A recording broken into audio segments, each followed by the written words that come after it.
Okay. So we had a full moon in Capricorn on the 10th of July, just a few days ago. That damn moon, listen, because that's my moon. So I knew what it was telling me. But I was wondering, did other people understand where to place their energy at in their lives? Because see, when Saturn conjuncts the moon, Saturn is the ruling planet of Capricorn. When I say conjunct, that means it came together with the moon. And it wanted to know, are you standing on business? Or are you allowing your emotional shit to get in the way of you getting back on track? See, I knew what he was asking me. I knew directly what he was asking me. Again, we know your daddy died. We know he up here with us. He's up here. So you finna keep on wallowing in that? Or are you finna start back offering them services and using your psychic abilities and making your oils? And are you finna start back doing the things that you came down here to do? Or are you finna sulk and have moments every day and keep getting off track and getting off focus because you're mourning? See, Saturn don't give a fuck about your emotions. What are you willing to release to get back on your path and to get back in purpose and in alignment? This is straight up, y'all. And as a, okay, I can't call myself an advanced astrologist, but as a I'm in the know. I'm in the know of astrology. I'm in the know. I understand what the celestial energies are saying, especially, you know, in my chart and for the few charts that I've done for you guys, right? But I know what these energies are asking. All that emotional shit, yeah, feel it, but you better learn to let it go because you got things to do. So full moon in Capricorn said, what are you willing to release to get back on the path? What are you willing to let go of? Are you letting shit go that's in the way of you prospering? Okay, good. Okay, structure, organization, time. Do you got any karma you need to deal with? Do you got any karma that I need to dish? Get shit out of the way so you can get on your business and stand on that shit. Now, again, I knew what he was saying to me, but did any of y'all feel that around the time of the full moon that we just had on the 10th? If you didn't know, now you know, and it's never too late to apply. Full moons, you got the energy of the full moons, and you can work with the full moon energy 3 days before it comes in, 3 days after it leaves. Okay? Now, we are a couple of days past the 10, 11, 12, 13, yeah. But if you even felt just an inch of it, then that will reverberate, and it will begin to align things with you. People often say that Saturn is the taskmaster. So it's going to kind of automatically put things in place for you, but it's up to you to execute those things, right? And also Capricorn energy, if you have it in you, then you're about to resonate with what I'm saying. If you don't have Capricorn energy in you, or you got it, it's placed alongside outer planets, you may not understand what I'm about to say, and you don't have immediate access to the energy. But if you're here and you're listening, you can always apply knowledge, right? You can always apply education once you get it.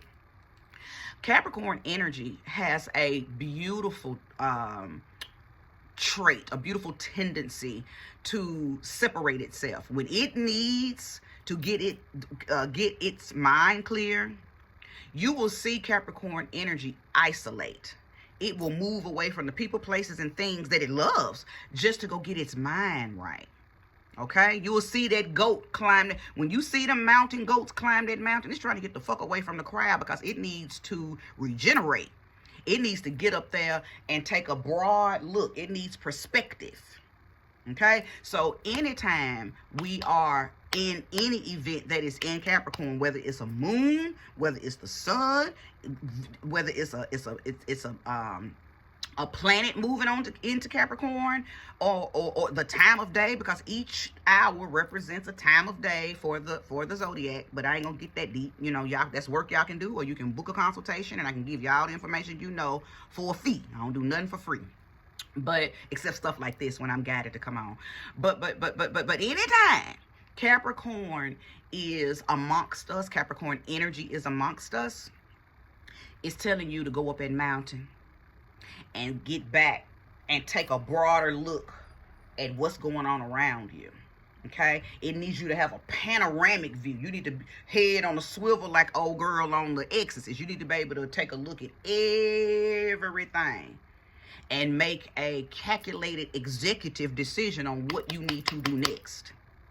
Okay, so that full moon in Capricorn that we just had, whether you knew it or not, that's what it was telling you to do. Some of you automatically did it because you got Capricorn energy up close and personal, and some of y'all, things may have just started happening for you. Because I'm going to tell you another thing that Saturn will do. Saturn energy, Capricorn energy will do. It'll just start knocking shit off. It'll knock your Legos down. It don't care what you just built up. It'll knock that shit down if it ain't necessary, if it ain't serving you, if it ain't helping you move forward to the next and highest and greatest. That's why people's Saturn returns be so hard. Because Saturn is going to come through, test you, and as soon as you get the wrong answer, wrong, blah, finna just knock shit down. Wrong. Saturn returns ain't no joke, and a lot of y'all are going through your Saturn returns. Saturn in Pisces, Saturn in Aries energy, because it's going back and forth. It's retrograding back and forth in those two signs, coming through and knocking your shit down. Wrong answer. Knock it down. That's why people feel like between 26 and 33, you just can't seem to get your feet planted solid, because Saturn ain't gonna let you, because you're trying to plant your feet on whack ass grounds. You really trying to plant your feet in quicksand, but you delusional and you think it's concrete. So Saturn really comes through and helps you.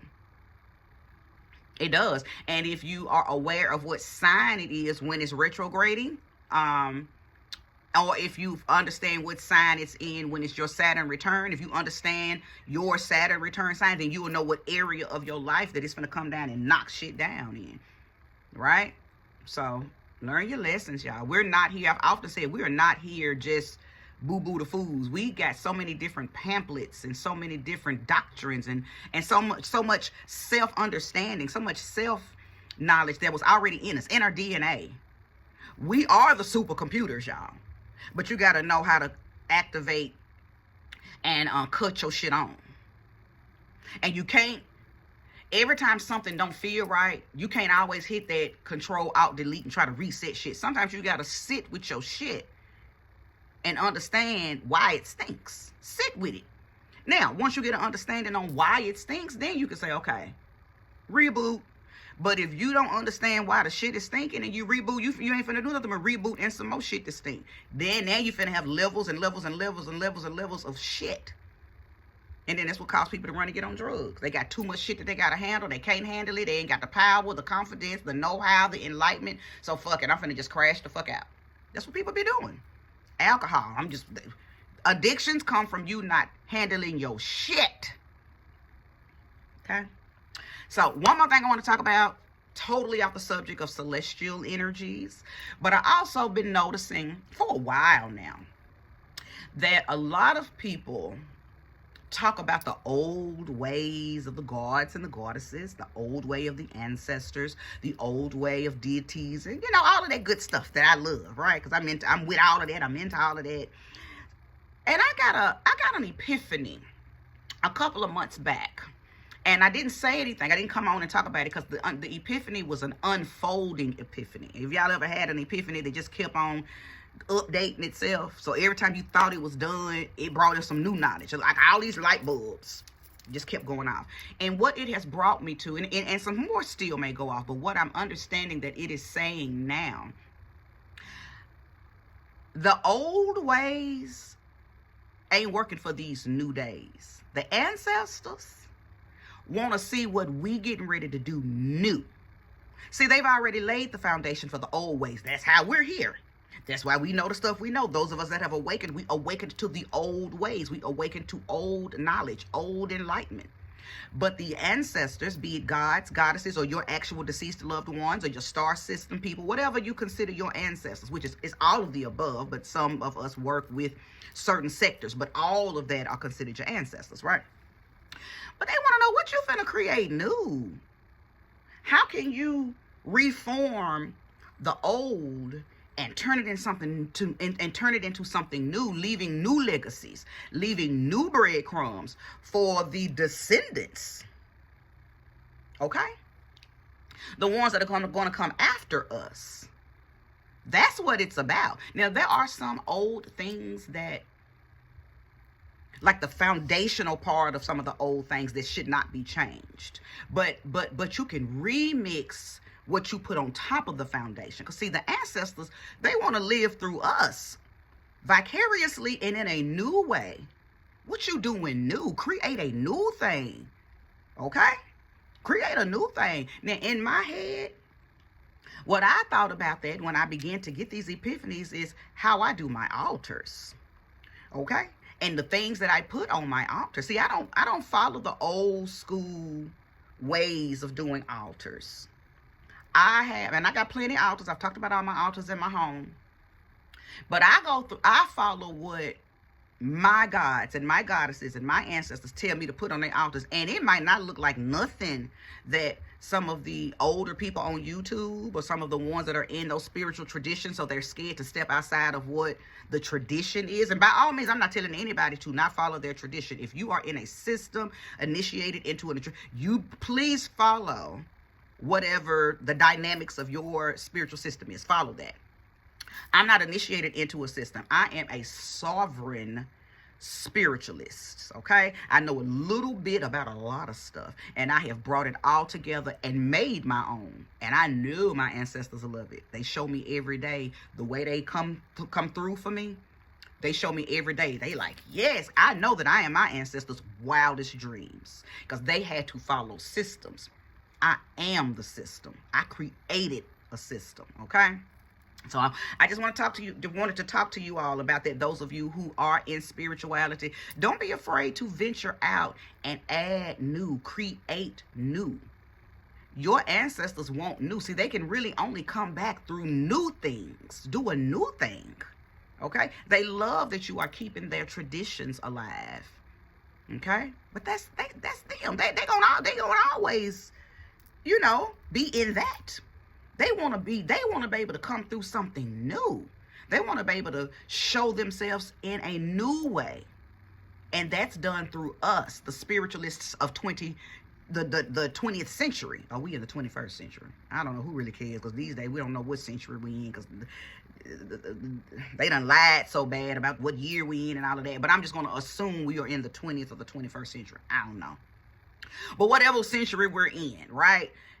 The ancestors, okay, the ones that walk this realm before us, whether they be etheric or actual deceased loved ones, if they are ascended masters, they want to see, what are you doing new? How they can, get excited about coming through something that you've started and show up in a new way. Okay, so that was just a little bit. Everybody ain't gonna feel that, because everybody ain't on the spiritual path. Some of y'all are on religious path, but I even challenge you to redo and show up new on your religious path. Okay, do your thing, because we are in a time where everybody should be reinventing the wheel.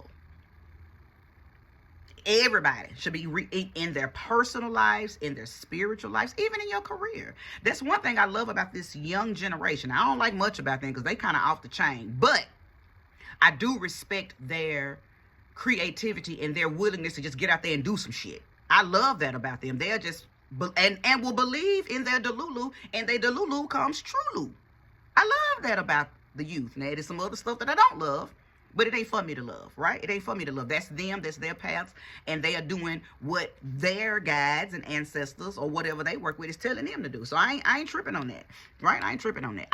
My biggest thing with the